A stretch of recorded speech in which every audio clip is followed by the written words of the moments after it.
Coming up, the federal government is launching an investigation into the water crisis in Jackson. And credit card companies will add a new merchant category for firearms retailers. This and much more on this day, the Delta News for Sunday night welcomes you. Greetings, I'm Marvin Parker Jr. I hope you've embraced the September 11th in any way, big or small, that you may have, with peace and security. We start here.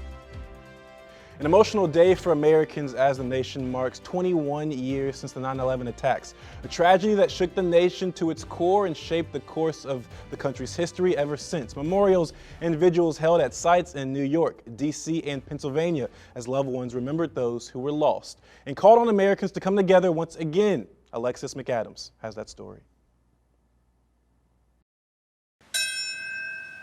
During a tearful tribute Sunday morning at the 9/11 Memorial and Museum in Lower Manhattan, the federal government is launching an investigation into the water crisis in Jackson, Mississippi. The Environmental Protection Agency confirmed Sunday that a team with the Inspector General's office will be collecting data and conducting interviews. The investigation will look into the history of Jackson's troubled water system. Despite a $42 million federal commitment, the city's mayor said it's not enough money to meet the needs of Jackson's accumulating challenges.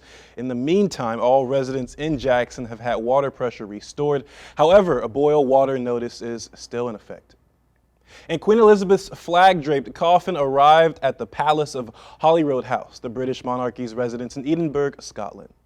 The casket was brought there during a somber procession through the Scottish countryside on Sunday, September 11th. Mourners packed city streets and lined rural roads to bid farewell to the monarch, who reigned for 70 years. The hearse drove past piles of bouquets and other tributes as it led a 7-car cortege from Balmoral, where the Queen died this past Thursday, September 8th, at the age of 96. The trip to the palace took 6 hours. And the Queen's coffin was draped in the royal standard for Scotland and topped with a wreath made of flowers from her estate, including sweet peas, one of the monarch's favorites. And Queen Elizabeth's famous and beloved corgis have a new home. The dogs are expected to live with the Duke and Duchess of York, Andrew and Sarah, on Windsor Estate, where the divorced couple both live. Angus Watson, Sydney, Australia. And a police officer in Colorado is shot and killed in the line of duty. It happened early Sunday morning in Arvada, northwest of Denver. Officers responded to a call of a family disturbance. Unknown at this time. The officer killed in the incident was 27-year-old Dylan Michael Vakoff, who joined the Arvada Police Department in 2019 after serving 6 years in the Air Force. The shooting incident is under investigation. And Visa, MasterCard, and American Express will add a new merchant category for firearms retailers. A victory for gun control advocates. This comes after pressing the financial industry to do more to help curb mass shootings. They implement it while supporting lawful purchases and protecting consumer privacy.